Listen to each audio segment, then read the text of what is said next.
Greetings, YouTube. The Doctor is in. Dr. Urias Papers here, coming at you with another commentary on Pathfinder 2nd Edition. Yes, we're doing another Pathfinder 2nd Edition video, and we're going to talk about a build that I am creating. We've gotten it all the way up to 13th level. We're going to talk about the Guardian class, which is a class that came out in the newish Battle Cry book. Pretty good class. This is a tank build. It's very much a defender, not a massive damage dealer, not like on the level that, say, a fighter is or a monk is, but it is definitely one of those classes that can take an absolute hit, has a ton of hit points, and is one of those classes, much like the champion, that has a very, very high armor class. So I've got my notes here. Few notes. We're going to take a look at this. We also have a 3rd level, and we've got a 13th level Guardian that we're going to take a look at as we go through all of this. And let's just get into it. So the key attribute for the Guardian, like many martial classes, is going to be strength. The Guardian starts out with some of the highest hit points there are at 12 plus the Constitution modifier. So there's only a couple of other classes that have essentially the same level of hit points. And the only one that I have been able to find so far is the Barbarian, who also has a 12. The Fighter only has 10. So the Barbarian and the Guardian are going to be getting the most out of this. The Champion also only has 10. So it's the Barbarian and the Guardian that have the highest number of hit points at 12 plus their Constitution modifier. Pretty standard initiative proficiencies. They're trained in Perception. We don't expect much out of that. They do get Expert in Fortitude and Will, and we will see later on as they go up in levels that they are going to get the special kind of hardy, battle-hardened Juggernaut version of Fortitude, which is really important because there's so many spells that require a Fortitude save. And then eventually they're going to get the same thing with Will, and that is when you make a saving throw. If you get a success, you get a critical success. And for most spells that are basic saving throws, that means no damage. They, of course, are trained in athletics, and a few other skills, not very many. 3 plus your intelligence modifier, and intelligence for this class is my dump stat. Trained in simple martial unarmed, trained in all armor, trained in unarmored defense, and trained in their class DC. Their main shtick, as I look down at my notes here, the main shtick for the Guardian is the taunt. And the next kind of shticks for these guys are they are one of the few that are going to get legendary proficiency in armor eventually, and like I said, they're going to get the battle-hardened and unyielding resolve, which is going to help out their saving throws. Now, taunt is the main kind of shtick that they use. They are able to choose an enemy within 30 feet. If the enemy takes hostile action that includes at least one of your allies but doesn't include you, so they say they attack one of your allies after they're taunted, they take a -1 penalty to their attack rolls and DCs for that action, so if it's a saving throw, and they also become off guard until the start of their next turn. So that's a big deal. There are many ways to alter this, and we're going to talk about some of those with this build that I have. But in addition, the Guardian's also going to get Guardian Armor, so they're going to get resistance to physical damage equal to 1 plus half their level. And we're creating this 13th level character, which means that's going to be 7. In addition, they can rest normally while wearing medium and heavy armor, so they never have to take their armor off. That's going to get kind of smelly. They automatically get shield block. That's pretty standard for a lot of martial classes. It is what it is. And then they get the Guardian technique, so they're always ready. So they always have a reaction ready whenever they roll initiative. And that essentially is going to be for the next thing that they have, which is intercept attack. And let me turn off the camera here. And for intercept attack, it's a reaction, and you will, if an ally within 10 feet of you takes physical damage, you can fling yourself in the way of the harm. You can step, but you must end your movement adjacent to the triggering ally. However, you can extend this ability to an ally within 15 feet of you if the damage comes from your taunted enemy. This ally is farther than you can step to reach. You can stride instead of stepping. You still must end your movement adjacent to the ally. So that's up to 15 feet you can go to intercept and take the damage instead. So a lot of good things. This Ever Ready is really for when you're able to get your shield raised right away. So you may not be walking around with your shield up while you're exploring. I would say that this character probably should be doing that. And then you can be ever ready. So you roll initiative and your shield goes up right away anyway. So that's a good thing. Or you can do this intercept right away because it is a guardian ability right there. So some things that they get throughout their levels. Again, we got the battle hardened. That's a big deal. They eventually will be getting, at the 15th level, they're going to become legendary in their medium and heavy armor. Now, if we compare that to some of the other classes, your fighter is only going to get master for armor, and that's 17th level. And the champion is going to get legendary proficiency with armor at 17th level. So the guardian actually is the best one for these proficiencies. They get it at 15th level. Again, like I said, they get the battle harden for the fortitude saving throw, and then eventually they're going to get unyielding resolve at 17th level for will saves. So if they get a success, they're going to get a critical success. That's pretty important. They're not getting weapon specialization as much as the others. Now, some feats, they got a lot of really good first level feats. Some of the second level feats are okay, and some of these are kind of like a feat tax. So bodyguard, great feat. So you can choose an ally, and the taunt is a -2 against them instead of a -1. You can change this. Defensive advance, always a great feat. Always be able to shield, raise shield, and stride at the same time. That's awesome. Some of the other really good feats, kind of a feat tax, reactive shield. That's a big one. You almost have to have that one. And some of these are used for different things like pushing and like long distance taunt, another good one. So you can add on to the taunt. So now we can designate an ally. The taunt goes up to a -2. We can do it from 120 feet instead of 30 feet. Then here's some of these maneuvers that you can do, like the shoulder check and things like that, aggressive block, hampering stance, raise half, shield your eyes, shielding taunt, banging loudly on your shield. You get the attention of even the most stubborn foes, raising a shield and then taunt a creature. Your taunt gains the auditory trait, so you can do taunt and raise a shield at the same time. Taunting strike. I like a few of the higher level ones than some of these, and we're gonna be looking at these as we go through our class. So let's take a look at that next. Let's look at the 3rd level, and we're going to go through the build of the 3rd level, and then we'll look at how I have moved and advanced that to 13th level. All right, so here is the build for our 3rd level. This Guardian's name is Corazon Hugarn. His 3rd level, he is a human, which gives us a speed of 25 and 8 hit points. He's Ulfin. That's just there for flavor. I took versatile human, so we got a general feat. And then I also took natural ambition, which means we get a 1st level feat for our class. And we did take reactive shield with that one so that we can automatically raise our shield.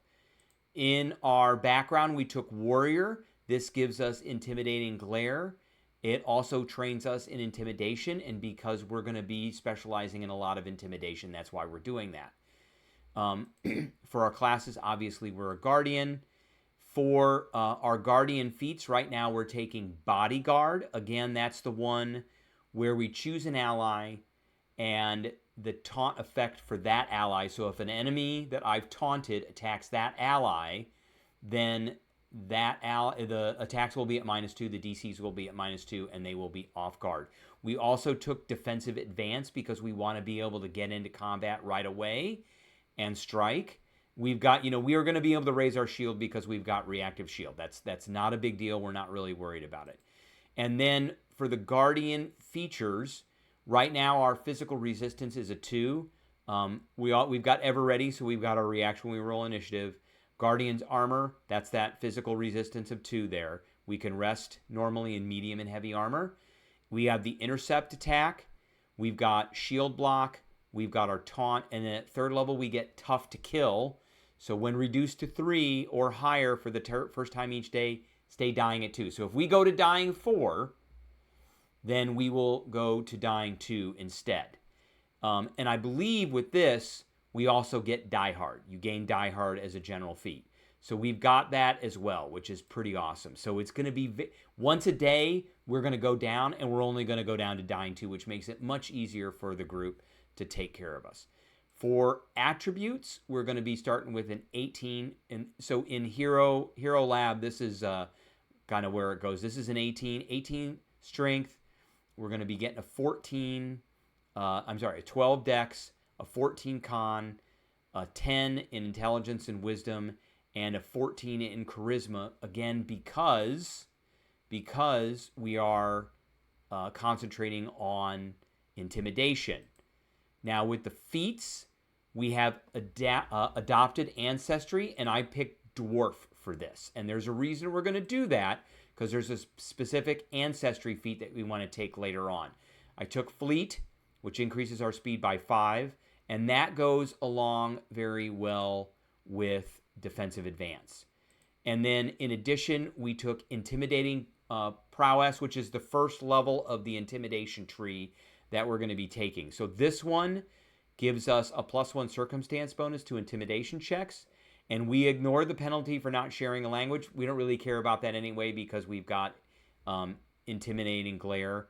And then if our strength modifier is +5 or higher, we're a master in intimidation, which eventually we will, that +1 goes to a +2. So that's really good. And then for our skills, we're of course going to be trained in athletics. We are going to be trained in deception because we've got a pretty good charisma, so why not? We're going to be trained in diplomacy because we've got a good charisma, why not? And then we're going to be an expert in warrior. We're going to be trained in it, and then we get an expert at 3rd level. And then we're also going to be trained in performance because we've got a good charisma, so why not? He can do some things. And then we got warfare lore because we get that as a warrior. So right now, sitting at 3rd level, our intimidation is a +9. And that's going to get much more efficient at what it can do later on. And then right now for weapons, we are going to be we've got a +1 Leomano. Now the reason I chose Leomano is it is versatile slashing, so it does bludgeoning or slashing damage. I can choose which one, and it's fatal. It's a D10 fatal. So if I crit with this, the D6 damage it normally does is going to change to a D10, and then I add a D10 on top of the damage that it does. Right now I'm sitting at a +10 to hit with 1d6 +4 damage. Damage is not great. Armor, we're sitting on full plate and a steel shield. So if we look at the play of this character's got a bumpin' 50 hit points. 50 hit points, and because the shield is almost always going to be raised, we've got a 23 armor class. Now that is a really important stat to kind of look at. Now the reason I want to look at that, and here's a creature that's 3rd level. So this is going to be a creature that's going to go after an average 3rd level party. And so this creature here has a pincer attack of +11 and a stinger attack of +11. And it's got a pretty good strength. It's got a +4 to strength. And so I'm going to be walking around with a 23 armor class, which means this thing is going to need a 12 or better to hit me, meaning it has a 55% chance to miss. Even if it hits me, it is going to do, on average, 10 points of damage here. 10 points. And remember, I subtract 2 off of that. So it's going to do 8 points of damage. And here it's going to do 9 minus 2 is 7. So I can take a whole bunch. And I've got a +9 fortitude. So more than likely, I'm going to make this fortitude save. So this is a creature. I could taunt this creature. And it is going to probably have to come after me at that point, unless it decides it wants to take a pretty bad penalty. Then I'm gonna really penalize it for that.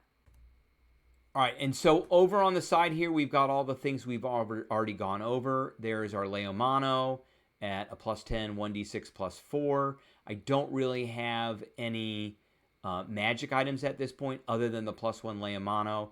We do have full plate. It is Bulwark. We've got the Steel Shield, which has a hardness of 5 right now and 20 hit points. I don't really want to use that to block because we're probably going to take some damage on the shield. I could use it to block, say that Scorpion, and so the Stinger, instead of doing 7, would do 2 points of damage to me. Not a lot. So we could lower that even more than we did before. So all in all, this character's on the right foot forward. What I do want to look at next is the 13th level version of this character, where I would say around 6th or 7th level is when most Pathfinder 2nd Edition characters really kind of blossom and start to get cheesy. This character gets really cheesy later on. So here's the build for the 13th level character. And in this one, we've added a few things here. So we've got a number of ancestry feats. We took multi-talented, so we gain a 2nd level multi-class dedication feat. We already had natural ambition. We take natural skill, so we become trained in 2 more skills. And we take unburdened iron. And this is the reason I took the ancestry for dwarf, because I can take dwarven feats. This is a 1st level feat. So you've learned techniques first devised by your ancestors during the ancient wars, allowing you to comfortably wear massive suits of armor. Ignore the reduction to your speed from any armor you wear. In addition, anytime you're taking a penalty to your speed for some reason, deduct 5 from the penalty. For example, encumbered is -10, so we would be a -5. So that is the reason we do that, because the 3rd level character was at a -5 penalty. This character is at nothing. Now, we took multi-talented because we're going to take the kineticist dedication. And with the kineticist dedication, we're going to get wood. And that allows us to get another feat on top of that, which is going to be very important, which is going to be the protector tree. So that is pretty much what we're doing there. We're going to get a few extra things from natural skill, and then we get rid of the penalty for wearing armor. Nothing really came out of our background anymore, so we're still a guardian. And at this point, we had bodyguard and defensive advance. We've now taken group taunt. So we can taunt 3. Instead of 1, we're taunting 3. We have long distance taunt, so we can taunt 3 from 120 feet away. We've got shield warfare, so increase the damage die of the shield bash, shield boss, or shield spikes by 1 step. If we want to do that, we can. We've got through the gate, which gets us Timber Sentinel, or the protector tree. And the protector tree, if you didn't know, so it's a 2-action spell. It's a spell, but it's not really a spell. And this, because we're part kineticist, this is a rank 6, because it's half our level, which means this thing has 60 hit points. So you plunk the tree down next to you, and anytime somebody uses a strike, any opponent, the tree interposes, and it takes the damage before you take the damage, up to 60 points, which is massive. That Timber Sentinel protector tree is so awesome. And then lastly, we're getting Tough Cookie. And this is a a pretty massively broken feat. It's a feat 10. Though you've taken a lot of punishment, you aren't easily brought down. You gain a number of temporary hit points equal to half your maximum hit points that last for 1 minute. This is once per day. So when we go to 50%, we pop that on and we go right back up to full, which can be very awesome. Now, as far as the Guardian goes itself, we've gotten unbreakable expertise, so we become an expert. Really, we become more than an expert in medium and heavy armor. We've gotten weapon expertise, so we're an expert in our weapon. We got reaction time, so we gain an additional reaction for that raise a shield or that intercept. We're an expert now in reflex saves. We got battle hardened, which means if we make a fort save, we get a critical success, which is really important. We become an expert in our Guardian expertise. There's not a lot that does with. We become an expert in light, medium, heavy armor, and unarmored defense, gaining armor specialization of medium and heavy armor. Unbreakable mastery, we become a master in medium and heavy armor, and expert in light and unarmored defense. We got our weapon specialization and our weapon mastery, so we're a master at our weapon. So we've got a lot of extra increase. So right now we're a master with our weapon, we're a master with our armor, and we have the armor specialization for our heavy armor. So that specialization ability for plate armor is you gain resistance to slashing damage equal to 1 plus the value of the armor's potency rune for medium, or 2 plus the value of the armor's potency rune for heavy. So this is going to be a +4 for slashing, in addition to our Guardian ability to resist physical damage. So we get even more for slashing. So for our attributes now, we are up to a +5 for strength, or a 20 strength. Our dex has pretty much stayed the same. We don't need the dex. We're in full plate. It doesn't really matter. Our con has gone up to a +4. Our wisdom has gone up to a +2. And our charisma has gone up to a +4. And there are several reasons for that, because we've added a bunch of different stuff. Now remember, we had taken adopted ancestry and fleet. We have now added incredible initiative, so we got a +2 to initiative. And we've added toughness, which is even more important. We increase our maximum hit points by our level and reduce the DC of recovery checks by 1. So that's even more hit points. In addition, for skills, remember I said we took intimidating prowess. We've taken that. We have now gone and taken bon mot, which this is why we're trained in diplomacy. We can use diplomacy against the will DC, and then we can give the target a penalty to will saves and perception, which is really nice, and that's hard to get rid of. We've gotten battle cry, which is another freebie. So when we roll initiative, we yell and we demoralize any foe that sees us. And if we're legendary, you can use a reaction to demoralize your foe when you critically succeed at an attack roll. And we are not legendary. We are a master in that. So we do not get that yet. But we do get the battle cry. We have the intimidating prowess. And because our strength modifier is +5 or higher, it is now a +2, which is great. We've taken powerful leap.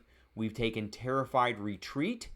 So when we critically succeed at demoralizing a target, the target is fleeing for a round. So they go frightened and then they flee and that happens immediately at the start of the fight. And then we also have Titan Wrestler. So if we want to disarm, grapple, reposition, shrub, or trip, we can do it to 2 sizes larger than ourselves. And for our skills at this, we are trained in acrobatics. We are a master in athletics. We are an expert in diplomacy. We are a master of intimidation. We are trained in medicine, trained in nature. Remember, we got some extra skills.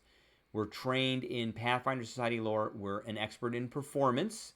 And we are trained in warfare lore. So now, as far as gear goes, weapons, we are walking around with a +2, greater striking, greater fearsome, impactful Leomano. Now, that's a whole bunch of different stuff on there. So, greater striking, that adds 2 extra dice. Weapon potency +2 adds 2. Fearsome, greater fearsome. When you critically hit with this type of weapon, the target becomes frightened too. Period. That's it. So, there's no saving throw for that. It just happens. So, that is one of the reasons. And then impactful, which is a DC 27, which isn't great. So, with this, weapons with this ruin deal an additional 1d6 force damage on a successful strike, and on a critical, we can force the target to make a fortitude save or they get pushed away. I basically took it for the extra d6. So now our Leomano is going to be doing 3d6 because of the greater striking ruin plus a d6. And if we crit, remember it's fatal, so this turns into a d8. Now for armor, we are looking at +2 resilient, energy adaptive, moderate, dread, full plate. Now there's a whole lot to unpack out of that too. We've got our fundamental ruins. It's +2. It's resilient, so that gives us a +2. Resilient is just a +1. We're not high enough level to get the +2, so it's a +1 to saves. And then we've got the dread moderate, which means it's a symbol on there. So if they're frightened within 30 feet of us, which we do with Battlecry at the very beginning, they have to make a will save, or they cannot lower their frightened at the end of their turn, which is awesome. So that is really good. And then we're rocking a Spell Guard shield. I have some ablative shield plating major, and I have changed this to adamantine standard grade. Now, we've added the adamantine standard grade, which changes the base hardness of the shield itself, and it changes the hit points, and then we've got a reinforcing ruin. So if we look at the adamantine standard grade here, that changes the hardness to 10 and the hit points to 40. And then if we look at the reinforcing ruin on the shield itself, which adds to that, we add 5, so now the hardness becomes 15, and we add 80 hit points, which the hit points become 120. Now the ablative shielding, which takes 10 minutes to put on, it only lasts for an hour, but that, because it is the major version of this, that's going to add 30 temporary hit points for an hour. Now that does cost 600 gold, but you get 30 temporary hit points on top of the 120. So we're going to be rocking 15 hardness and 150 hit points on our shield. So if we look, and then we've got some magic gear on here. We've got Boots of Bounding.